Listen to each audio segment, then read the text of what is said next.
불안하다, 걱정이 된다, 염려가 된다, 마음이 안정이 되지 않는다. 이 불안이 나에게 알려주려고 하는 것은 무엇일까? 불안이 나를 고통에 빠지게 하는 것도 맞지만 불안은 사실은 내가 무엇을 해야 하며 어떻게 살아가야 할지를 알려주는 신호이기도 합니다. 불안에 많이 시달리고 불안 장애에 고통받고 있는 환자분들은 계속 자신의 마음의 상처, 내 약점들, 나를 불안하게 만드는 원인들에 집착하는 경향이 있습니다. 근데 이런 태도를 버려야 합니다.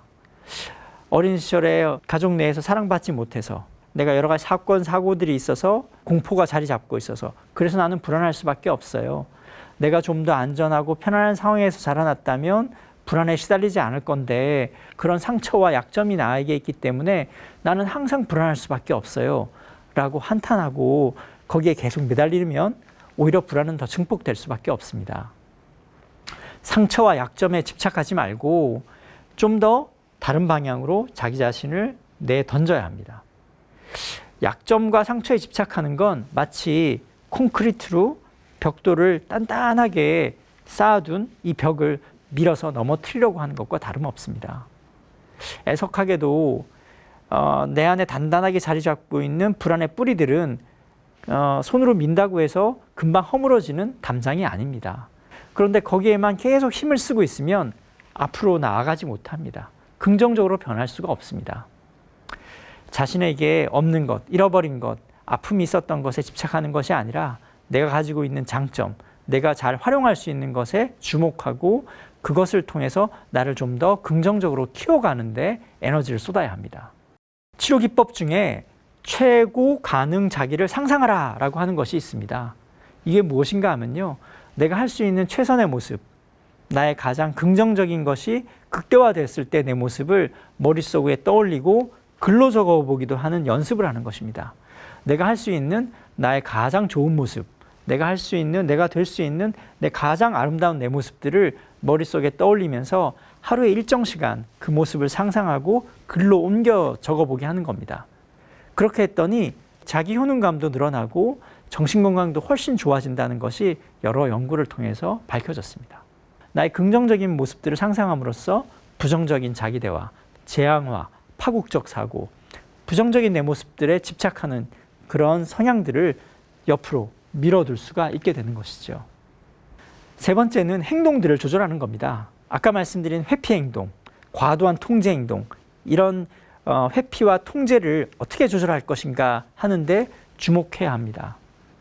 내가 통제를 하면 편안해져야 될 것 같은데 실제로는 그렇지 않습니다. 예를 들자면 이런 그림 같은 것이죠. 강도를 만났습니다. 강도가 총구를 나에게 들이미면서 너 불안해하지 않으면 살려줄 거야. 이런 상황이 있다고 상상해 봅시다.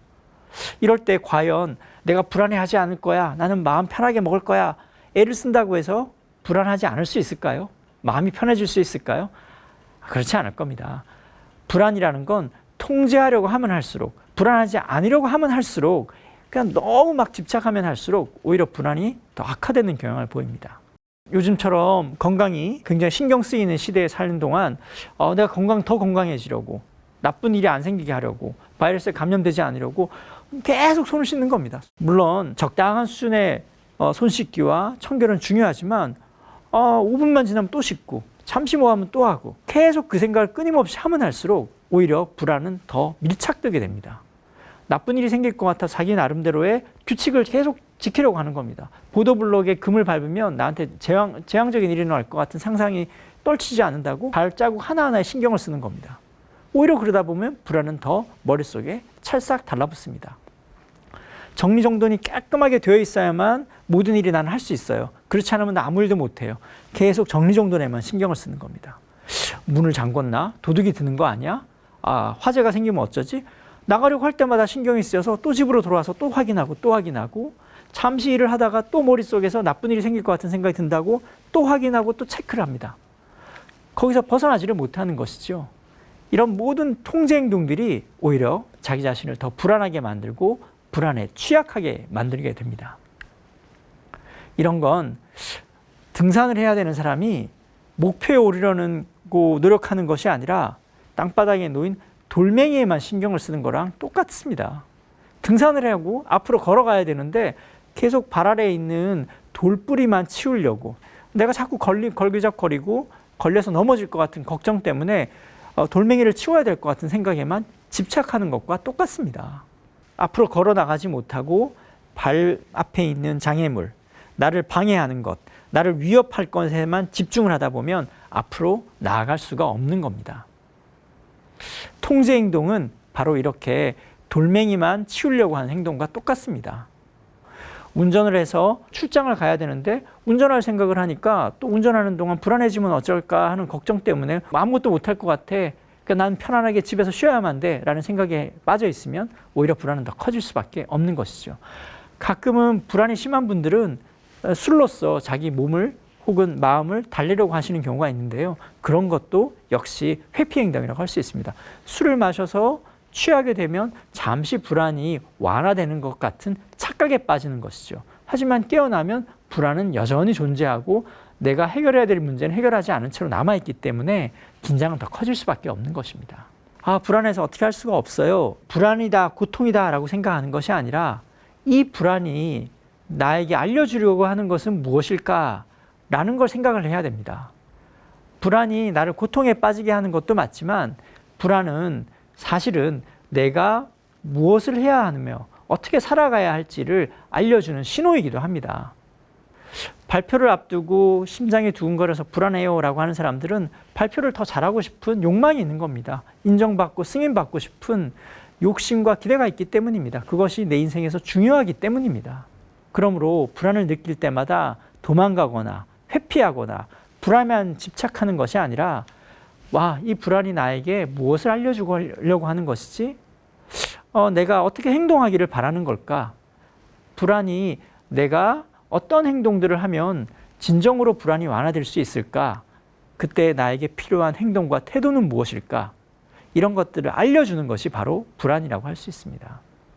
그래서 불안을 느낄 때마다 내가 왜 이런 불안에 시달리는 거야? 내 마음속에 뭐가 있기 때문에 이런 거야? 내가 어린 시절 어떤 상처를 받았고 나는 어떤 사람이기 때문에 이런 불안을 느끼는 거야? 라고 속으로만 파고드는 것이 아니라 이 불안은 지금 내가 어떻게 행동하기를 바랄까? 중요한 행동들에 집중을 하고 몰입을 해야 하는 불안이 사라집니다. 즉 불안은 중요한 것을 알려주는, 내가 내 목표에 도달하기 위해서 해야 되는 행동이 무엇인지를 알려주는 신호라고 할 수 있습니다. 불안을 증폭시키는 내 안에 있는 여린 마음들에만 집착을 하게 되면 자아가 불안과 융합합니다. 이렇게 하면 불안은 해결되지 않습니다. 마치 불안이 자아를 잠식하는 것과 똑같은 상태가 되어버립니다.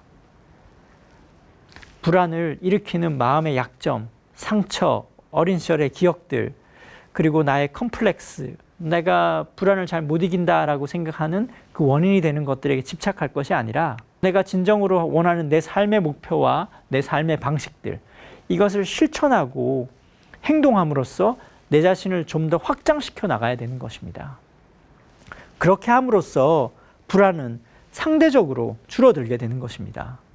그 불안 자체만 빼내려고 하는 것이 아니라, 불안만 없애려고 하는 것이 아니라 나란 사람을 좀 더 가치지향적으로, 의미지향적으로 행동하게 함으로써 좀 더 나 자신을 확장하게 되면 불안은 상대적으로 줄어들고 작아지게 되는 것입니다. 불안에만 집착하면 불안이 커지고 내가 좀 더 넓은 세상에서 내 자신을 노출시키고 행동하고 가치 있게 행위하면 불안은 상대적으로 자연히 줄어들게 되는 것이죠. 긴 강의를 듣느라 힘드셨을 텐데요. 강의를 다시 한번 요약해 드리겠습니다. 불안 증상, 공황장애, 사회불안, 발표불안, 무대공포증, 강박불안, 여러 가지 불안들은 많습니다. 우리는 끊임없이 불안에 시달리며 살고 있습니다. 현실적인 세상들도 우리를 끊임없이 흔들고 있습니다. 그 많은 불안의 다양한 요인과 양상들이 있지만 사실은 그 원인, 뿌리는 어린 시절에 받았던 상처와 내가 가지고 있는 특성들이 융합하면서 나타나는 것들입니다. 그리고 그것이 세상과 만나면서 불안 증상으로 표출되게 되는 것이죠. 세상은 사실은 불확실한 요소들이 많습니다. 항상 안전할 수만은 없습니다. 항상 예측한 대로만 흘러가지 않습니다. 그러므로 우리는 완전히 불안으로부터 도망가거나 피할 수가 없습니다. 이런 개인적인 요인과 세상이 어쩔 수 없는 한계들이 모이면서 불안 증상으로 표현되게 되는 것이죠. 그 불안 증상을 일으키는 요인들은 이 두 가지가 모여 있지만 사실은 그 내 안에서 그것이 증상으로 만들게 되는 요인들은 따로 있습니다. 아까 말씀드린 긴장 반응과 재앙화 사고, 그리고 내가 이것을 통제할 수 없다는 낮은 자기 효능감, 그리고 불안에 처했을 때 내가 어떻게 행동하는지, 자꾸 과도한 통제나 회피 행동으로 보이지 않는지, 이런 행동과 생각과 생리적인 반응들을 잘 조절함으로써 불안을 다스리고 극복할 수 있습니다. 불안의 뿌리, 불안의 원인이 되는 것에만 자꾸 집착할 것이 아니라 불안을 벗어나서 내 자신을 벗어나서 내가 지향하는 목표와 가치에 부합하는 행동을 함으로써 불안은 궁극적으로 해결될 수 있고 극복될 수 있다는 점을 잊지 않으셨으면 좋겠습니다. 감사합니다.